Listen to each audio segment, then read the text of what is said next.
નમસ્કાર ગુજરાત। આજના મુખ્ય સમાચારની અંદર ખેડૂતોના હિતમાં સરકારનો વધુ એક નિર્ણય, ખેડૂતોની લોન માફ થશે, સાથે ખેડૂતોને 3 માવઠાની સહાય બાકી છે, વીઘા દીઠ મળશે 25,000ની સહાય, ગરીબોને 10,000 રૂપિયા ખાતામાં, પીએમ મોદીની વધુ એક ગેરંટી, ખેડૂતોને વીજળી બિલ માફ, પાક વીમો 60 દિવસમાં જમા, કૃષિ મંત્રીની જાહેરાત, મહિલાઓને 3 લાખ રૂપિયા, પતિ પત્ની બંનેને 10,000 રૂપિયા ખાતામાં, રાશન કાર્ડ આધાર કાર્ડમાં ફાયદાઓ, પાન કાર્ડ ધારકો આપે ધ્યાન, રાજ્ય સરકારનો નિર્ણય, પશુપાલકોને મળશે 10 લાખ રૂપિયા સુધીની લોન, સ્માર્ટ વીજ મીટરમાં ભારે વિરોધ, સોના ચાંદીના ભાવમાં ઘટાડો, આવનારા 3 કલાક વધુ ભારે રહેશે અને આજના સૌથી મોટા ખેડૂત સમાચાર। મિત્રો, દરેક સમાચાર દરેક માહિતી જણાવું એ પહેલાં ગુજરાતના જે પણ મિત્રો ચેનલ પર જો નવા આવ્યા છે એ મિત્રોને ખાસ વિનંતી છે કે ચેનલને સબસ્ક્રાઈબ કરવાનું ભૂલતા નહીં, સાથે આજનો આ વિડીયો છે તેને અંત સુધી જોતા રહેજો। મિત્રો, અત્યારના તાજા સમાચારની અંદર વાત કરીએ તો ખેડૂતોના હિતમાં સરકારનો વધુ એક નિર્ણય, ગુજરાતના ખેડૂતોની આવકમાં વધારો કરવા માટે અને તેમને દર વખતે મદદ પૂરી પાડવા કેન્દ્રની મોદી સરકાર અને ગુજરાતની ભૂપેન્દ્રભાઈ પટેલની સરકાર સતત ભેગા મળીને આગળ વધી રહી છે। ગુજરાતના ખેડૂતોને કોઈપણ પ્રકારની મુશ્કેલી ન થાય તેના માટે રાજ્ય સરકાર દર વખતે એક્ટિવ મોડમાં રહે છે।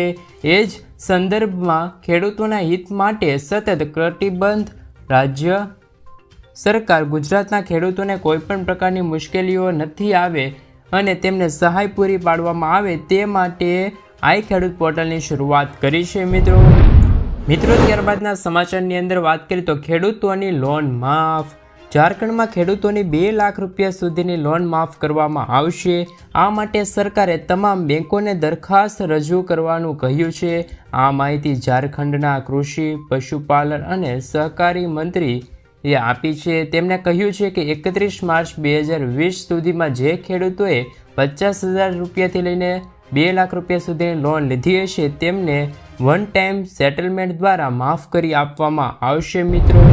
મિત્રો, આગળના સમાચારની અંદર વાત કરીએ તો આવનારા 3 કલાક વધુ ભારે, ગુજરાતમાં ચોમાસું પહોંચી ગયું છે, કેટલાક વિસ્તારોમાં વરસાદ પડી ચૂક્યો છે, ત્યારે હવે નવી આગાહી કરવામાં આવી છે તે મુજબ આવનારા 3 કલાકમાં વધુ ભારે વરસાદ પડી શકે છે। આ દરમિયાન દેવભૂમિ દ્વારકા, જામનગર, કચ્છ, મોરબીમાં અતિ ભારે વરસાદની આગાહી કરવામાં આવી છે। આ સિવાય રાજકોટ, ભરૂચ, નર્મદા, સુરત, તાપીમાં ભારેથી મધ્યમ વરસાદ પડી શકે છે। જણાવી દઈએ કે રાજ્યમાં વરસાદની આગાહી પહેલાં પણ કરવામાં આવી જ હતી। રાજ્યના ખેડૂતો માટે મહત્વના સમાચાર, ગુજરાતના ખેડૂતો માટે મહત્વના સમાચાર આવ્યા છે।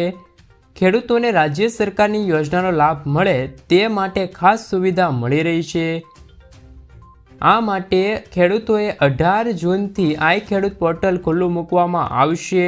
18 જૂનથી 7 દિવસ સુધી આ પોર્ટલ ખુલ્લું રહેશે। ખેડૂતોએ આઈ ખેડૂત પોર્ટલ પર બધી માહિતી મેળવવાની રહેશે, જેમાં પાણીના ટાંકાના બાંધકામ પર સહાય, સ્માર્ટફોન યોજનામાં પણ સહાય મળશે। આ સહિત અન્ય યોજનાનો લાભ પણ ખેડૂત મેળવી શકે છે। મિત્રો, ત્યારબાદના સમાચારની અંદર વાત કરીએ તો આ તારીખે ખેડૂતોના ખાતામાં જમા થશે ₹2,000નો 17મો હપ્તો। પ્રધાનમંત્રી કિસાન સન્માન નિધિના 17મા હપ્તાની રિલીઝની તારીખ જાહેર કરવામાં આવી છે। 18મી જૂને પીએમ મોદી તેમના સંસદીય મત વિસ્તાર વારાણસીમાંથી દેશના 9 કરોડથી પણ વધારે ખેડૂતોના બેંક ખાતામાં ₹2,000 ટ્રાન્સફર કરશે। ખેડૂતોના ખાતામાં લગભગ 20,000 કરોડ રૂપિયા મોકલવામાં આવશે। ત્રીજી વખત મોદી સરકાર બન્યા બાદ પીએમ મોદીએ સૌથી પહેલું કામ કિસાન સન્માન નિધિ યોજનાની ફાઇલ પર હસ્તાક્ષર કરવાનું કર્યું હતું। આધાર કાર્ડ ધારકો માટે આવ્યા છે ખુશખબર, આધારની વિગતો મફતમાં અપડેટ કરવાની છેલ્લી તારીખ ફરી એકવાર લંબાવવામાં આવી છે। આધાર દસ્તાવેજોને અપડેટ કરવાની છેલ્લી તારીખ અગાઉ 14 જૂન 2024 હતી, જેને 3 મહિના વધારીને એટલે કે 14 સપ્ટેમ્બર 2024 કરવામાં આવી છે। આ માટે સરકાર દ્વારા માય આધાર એપ્લિકેશન લોન્ચ કરવામાં આવ્યું છે, જેથી જે મિત્રો આધાર કાર્ડમાં ઉંમર, સરનામું, જન્મ તારીખ, મોબાઈલ નંબર અને ઈમેલ જેવી માહિતી અપડેટ કરવા માંગે છે તો તે 14 સપ્ટેમ્બર 2024 પહેલાં આ કાર્ય પૂર્ણ કરી લેજો। મિત્રો, આગળના સમાચારની અંદર વાત કરીએ તો ગરીબોને મળશે 10,000 રૂપિયાની સહાય। ગુજરાતના દરેક ખેડૂત, મજૂરો અને મધ્યમ વર્ગના પરિવારો માટે ગુજરાત સરકારે આપ્યા છે રાહતના સમાચાર। હવેથી જનધન ખાતામાં ખેડૂત મજૂરોને અને મધ્યમ વર્ગના પરિવારોને 10,000 રૂપિયા બેંક ખાતામાં ઓવરડ્રાફ્ટ સ્વરૂપે મળવાપાત્ર રહેશે.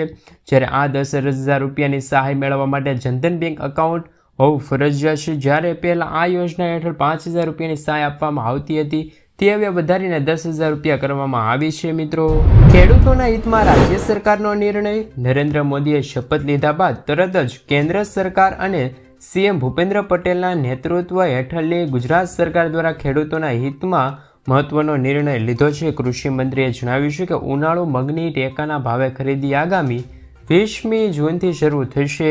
ખેડૂતો પાસેથી ટેકાના ભાવ આશરે 108 કરોડ રૂપિયાની કિંમતના 12,000થી પણ વધારે મેટ્રિક ટન જેટલો જથ્થો ખરીદવાનું અનુમાન છે. ખેડૂતોને 3 માવઠાની સહાય હજી બાકી છે. મિત્રો, રાજ્યમાં વાવણીની નવી સિઝન શરૂ થઈ ગઈ છે, પરંતુ છેલ્લા 3 કમોસમી વરસાદ માવઠાથી જે ખેડૂતોને અસરગ્રસ્ત થયા છે તે તમામને હજુ સુધી રાજ્ય સરકાર તરફથી પૂરતી સહાય નથી મળી. ખેડૂતોને સહાય માટે સર્વેની કામગીરી પૂર્ણ થઈ જવા પામી છે, પરંતુ સરકારી વિભાગના આંતરિક સંકલ્પના અભાવે ખેડૂતોને ક્યારે પૈસા હાથમાં આવશે તેની રાહ ખેડૂત મિત્રો જોઈ રહ્યા છે. રાજ્યના કૃષિ વિભાગ દ્વારા ખેડૂતોને કમોસમી વરસાદ કે માવઠાના કારણે વહેલી તકે સહાય મળે તે માટે પ્રયાસો ચાલી રહ્યા છે. મિત્રો, જો કે હવે પછી વાત એ છે કે ખેડા, સુરત, નવસારી, નર્મદા, રાજકોટ, પાટણ, તાપી, બનાસકાંઠા, અમદાવાદ સહિતના જિલ્લાઓમાં ભારે નુકસાન થયું હતું, જેમના કારણે 65,000થી પણ વધુ અસરગ્રસ્ત ખેડૂતોને કુલ 100 કરોડ રૂપિયાની સહાય ચૂકવવાની માંગણી કરવામાં આવી છે. મિત્રો, પાક નુકસાન બદલ ખેડૂતોને મળશે 25,000 રૂપિયા સુધીની સહાય. ગુજરાતના ખેડૂતો માટે મહત્વના સમાચાર આવ્યા છે. ગુજરાત રાજ્યના ખેડૂતોને પૂર, દુષ્કાળ, અતિવૃષ્ટિ જેવી કુદરતી આફતોમાંથી રાહત આપવા માટે ઓગસ્ટ 2020ના રોજ ગુજરાત સરકાર દ્વારા મુખ્યમંત્રી કિસાન સહાય યોજનાની શરૂઆત કરવામાં આવી હતી. ગુજરાત કિસાન સહાય યોજના અંતર્ગત રાજ્ય સરકાર દ્વારા ખેડૂતોને મહત્તમ 4 હેક્ટર દીઠ કૃષિ પેદાશોના નુકસાન પર 33થી 60% નુકસાનનું વળતર અપાશે. કુદરતી આફતોના કારણે થતા નુકસાનના કિસ્સામાં ખેડૂતોને રૂપિયા 20,000નું વળતર આપવામાં આવશે. 60%થી વધુ નુકસાન થયું હોય તો વધુમાં વધુ 4 હેક્ટરથી 25,000 રૂપિયાની સહાય મળશે.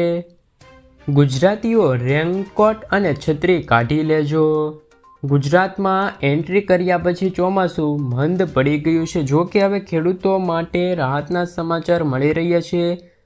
સાથે હવામાન નિષ્ણાતે જણાવ્યા અનુસાર આગામી 4 દિવસ ચોમાસું ફરી સક્રિય થઈ જશે, એટલે કે 18થી 22 તારીખ દરમિયાન મોટાભાગના વિસ્તારોમાં સારો વરસાદ જોવા મળી શકે છે. જો કે હાલમાં થંડરસ્ટોર્મ એક્ટિવિટીના કારણે ગાજવીજ સાથે વરસાદ થવાની શક્યતા રહેશે.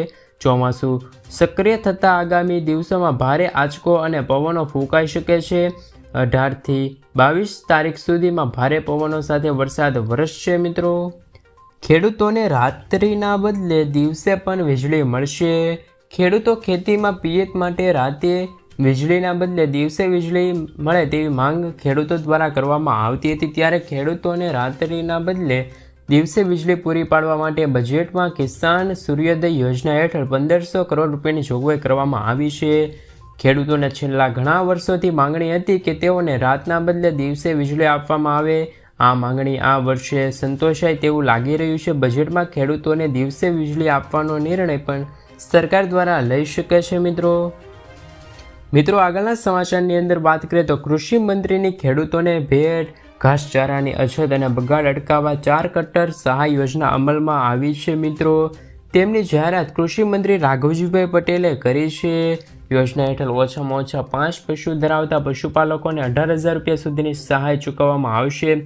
મંત્રીએ સ્પષ્ટ કરતાં કહ્યું છે કે ઘાસચારાના નાના ટુકડા કરીને પશુઓને નિરણ કરવામાં આવે તો ઘાસચારાનો બગાડ અટકાવી શકાય છે. મંત્રીએ યોજના સહાય ધોરણે વિશે જણાવ્યું કે ઓછામાં ઓછા 5 પશુ ધરાવતા ખેડૂતોને છે તે 18,000 રૂપિયા સુધીની સહાય મળશે. પેટ્રોલ અને ડીઝલના ભાવમાં 3 રૂપિયાનો વધારો થયો છે. કર્ણાટક સરકારે પેટ્રોલ અને ડીઝલના ભાવમાં 3 રૂપિયા સુધીનો વધારો કરવાની જાહેરાત કરી છે. મિત્રો, સરકારે પેટ્રોલ પર કર્ણાટક સેલ્સ ટેક્સના 25.92%થી વધારીને 29% સુધી કર્યું છે, જ્યારે ડીઝલમાં પણ 14%થી વધારીને 18% કર્યા છે. બેંગાલુરુમાં પેટ્રોલના ભાવ 99.84 પૈસા અને ડીઝલના ભાવ છે તે 85.93 રૂપિયા પ્રતિ લીટર ભાવ બોલાઈ રહ્યો છે.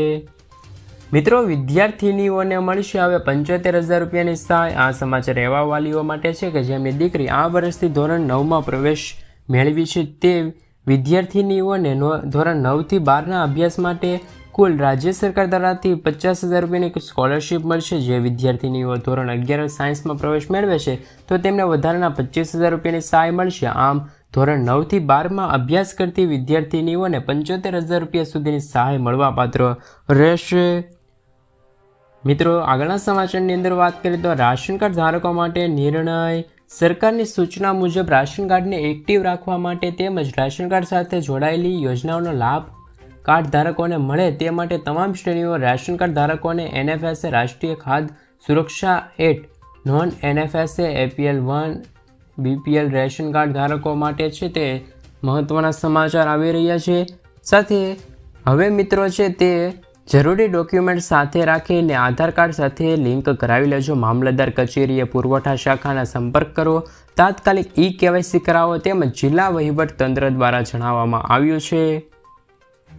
મિત્રો, આગળના સમાચારની અંદર વાત કરી લઈએ તો કે હવે સ્માર્ટ વીજ મીટરનો ભારે વિરોધ થઈ રહ્યો છે. સ્માર્ટ વીજ મીટરના મુદ્દે સ્થાનિકોમાં ભારે રોષ.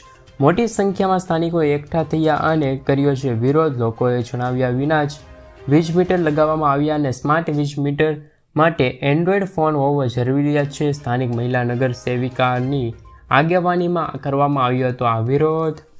પાક વીમો હવે 60 દિવસમાં જમા થઈ જશે. મિત્રો, સમાચાર સામે આવી રહ્યા છે કે હવે ખેડૂતોને 60 દિવસમાં પાક વીમો મળી રહેશે. 2018માં શરૂ થયેલી લડત 2024માં રંગ લાવી. જ્યારે 2018માં બનાસકાંઠા જિલ્લામાં દુષ્કાળ જેવી સ્થિતિ હતી એવા સમયે વીમા કંપનીઓએ સાબિત કરી દીધું હતું કે અહીં નુકસાન જ નથી. જ્યારે 66 ખેડૂત મંડળીઓ વીમા કંપનીઓ સામે ગ્રાહક સુરક્ષા કોર્ટે ગઈ હતી. ગ્રાહક સુરક્ષા કોર્ટનો ચુકાદો 6 વર્ષે આવ્યો અને તાજેતરમાં કોર્ટે તમામ ખેડૂતોને 9% વ્યાજદરે વળતર ચૂકવવાનો આદેશ કર્યો છે. મિત્રો, પશુપાલકોને મળશે 10 લાખ રૂપિયા સુધીની લોન. મિત્રો, સમાચાર આવી રહ્યા છે જો તમારી પાસે 5થી વધુ પશુ છે તો તમને પશુપાલન લોન સહાય યોજના 2023નો લાભ મળશે. આ યોજના હેઠળ ગુજરાતમાં તો અરજદારોને સરકાર દ્વારા 10 લાખ રૂપિયા સુધીની લોન આપવામાં આવે છે. આ લોનની રકમ સુધી અરજદારોને બેંક ખાતામાં મોકલવામાં આવશે. તમે આ રકમનો ઉપયોગ તમારા પશુપાલન વ્યવહારમાં કરી શકો છો. મિત્રો, તમામ વર્ગના લોકોને પશુપાલન લોન યોજના માટે અરજી કરી શકે છે. તેમનો લાભ માત્ર એવા લોકોને જ આપવામાં આવશે જેમની પાસે 5થી વધુ પશુપાલક. સોના અને ચાંદીના ભાવને લઈને આવ્યા છે મહત્વના સમાચાર. શેર બજારની સાથે આજ સોના અને ચાંદીના ભાવમાં પણ ઘટાડો જોવા મળ્યો છે. ઇન્ડિયન બુલેટિન એન્ડ જ્વેલર્સ એસોસિએશનના જણાવ્યા અનુસાર 24 કેરેટ સોનું 518 રૂપિયા સસ્તું થઈને 72,000 રૂપિયાએ પહોંચ્યું છે. જ્યારે 22 કેરેટ સોનું 66,000 રૂપિયા અને 18 કેરેટ સોનું 54,000 રૂપિયાએ પહોંચ્યું છે 10 ગ્રામ. એ જ રીતે ચાંદીમાં પણ 950 રૂપિયાનો ઘટાડો થઈને 83,000 રૂપિયા પહોંચ્યું છે. મિત્રો, PM મોદીની એક નવી વધુ એક ગેરંટી. પ્રધાનમંત્રી સૂર્યોદય યોજના હેઠળ 1 કરોડ ઘરોને સોલાર પેનલ દ્વારા દર મહિને 300 યુનિટ મફત વીજળી આપવામાં આવે છે. આ યોજના દ્વારા હવે મિત્રો છે તે તમે એક વર્ષમાં 18,000 રૂપિયાથી પણ વધુ બચત કરી શકો છો. નાણાપ્રધાન નિર્મલા સીતારમણે નાણાકીય વર્ષ 2024-25 માટે રજૂ કરેલા વચગાળાના બજેટમાં આ માહિતી આપી હતી. થોડા દિવસો પહેલાં વડાપ્રધાન નરેન્દ્ર મોદીએ છત અને સૌર ઉર્જાના એકમો સ્થાપિત કર્યાનો ઉદ્દેશ કર્યો હતો. પ્રધાનમંત્રી સૂર્યોદય યોજના હેઠળ હવે છે તે તમને સહાય મળવાપાત્ર રહેશે. મિત્રો, તેમજ આ યોજનામાં અરજી કરવા માટે આધાર કાર્ડ, સરનામાનો પુરાવો, વીજળી બિલ, આવક પ્રમાણપત્ર, mobile number, bank passbook, passport સાઇઝના ફોટા જેવા જરૂરી ડોક્યુમેન્ટ ઉપલબ્ધ રહેવા જોઈએ. ગુજરાતના ખેડૂતોમાંથી 82,000 કરોડ રૂપિયાની પણ બેંક લોન બાકી છે. છેલ્લા 10 વર્ષમાં લોનમાં 48,000 કરોડ રૂપિયાનો વધારો થયો છે, જેમાં બાકીના દેવા તામિલનાડુ, આંધ્રપ્રદેશ અને યુપી ટોપ 3માં છે. ગુજરાત સહિત દેશના ખેડૂતો માટે સૌથી સંવેદનશીલ અને સળગતો પ્રશ્ન બેંક લોન કે બાકી દેવાના છે. અનેક રાજ્યો દ્વારા ખેડૂતોના દેવા માફી રાજ્ય કે ભારત સરકાર સમક્ષ હંમેશા માંગણી ઉઠતી રહે છે. આ માટે આંદોલન પણ થતા રહ્યા છે. મિત્રો, સામાન્ય રીતે ખેડૂતો બિયારણ અને રાસાયણિક ખાતરની ખરીદી કરીને વિવિધ કારણોસર દર વર્ષે ખેતીની સિઝન દરમિયાન વિવિધ બેંકો પાસેથી હજારો કરોડ રૂપિયાની લોન લેતા હોય છે. પરંતુ કમોસમી વરસાદ, અતિવૃષ્ટિ કે અનાવૃષ્ટિ જેવા કારણોસર ખેડૂતો બેંકમાંથી લીધેલી લોનની ભરપાઈ કરી શકતા નથી અને આખરે તેમને આત્મહત્યા કરવા સુધી જવું પડે છે. એટલે કે દર વર્ષે ખેડૂતોના દેવા માફીની માંગણી સૌપ્રથમ આવતી હોય છે મિત્રો. ખેડૂતોને ત્રણ માવઠાની સહાય હજી બાકી છે મિત્રો. રાજ્યમાં વાવણીની નવી સિઝન શરૂ થઈ ગઈ છે, પરંતુ છેલ્લા 3 કમોસમી વરસાદ માવઠાથી જે ખેડૂતો અસરગ્રસ્ત થયા છે તે તમામને હજુ સુધી રાજ્ય સરકાર તરફથી પૂરતી સહાય નથી મળી. ખેડૂતોને સહાય માટે સર્વેની કામગીરી પૂર્ણ થવાની પામી છે, પરંતુ સરકારી વિભાગના આંતરિક સંકલ્પના અભાવે ખેડૂતોને ક્યારે પૈસા હાથમાં આવશે તેની રાહ જોઈ રહ્યા છે ખેડૂત મિત્રો. રાજ્યમાં કૃષિ વિભાગ દ્વારા ખેડૂતોને કમોસમી વરસાદ કે માવઠાના કારણે વહેલી તકે સહાય મળે તે માટે તમામ પ્રયાસો શરૂ છે મિત્રો.